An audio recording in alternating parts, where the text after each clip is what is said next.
Hey, my friends, I'm Pittsburgh Pat, and I'm going to do an experiment here live. I've never done this before. And I'm going to use this free XAR 4-channel dash cam D4, and I want to see if I can have this thing run while I'm in park, okay?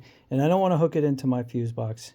So I just got a new car, and I don't want to mess up the electronics on my new car. So what I have here is this battery, which someone gave to me. Thank you very much. Here it has a USB, and it charges solar powered, and you can also crank this thing too, which is pretty cool. But that's another video. And this is holding the charge right now. So what I want to see is if I plug this thing in to these USB, if it's going to work. Because normally you need like this 12-volt adapter, car adapter, to run it off of. And the USB plugs into here, and you plug it into your car. So instead, what I'm going to do is I'm going to turn this camera over so we can see if it lights up.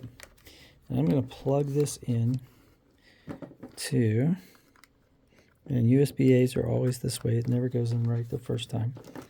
Plug this in and see if it fires up. And it does.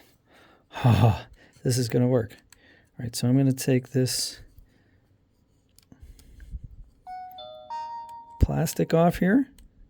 And you can see that the front camera is working, the side cameras are working. And wants to know if I want to format the card. Cool. So we're in good shape here.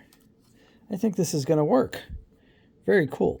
So now that I know I can power this dash cam off of this battery, we'll have to see how long the battery lasts. And that's pretty, I'm very impressed by this. I'm very excited. All right, cool. So next video will be me actually setting up this camera in my house instead of in my car, which is the other thing I can do now that I know that this works off of here. And this is the free XAR. I'll put it in the description box where you can buy this. 4-channel dash cam. This has cameras on the sides here. And it has a rear camera as well that you can hook up in. So we'll do that as well. All right. Hope you guys have a great day. Thank you. I'll see you on the next one.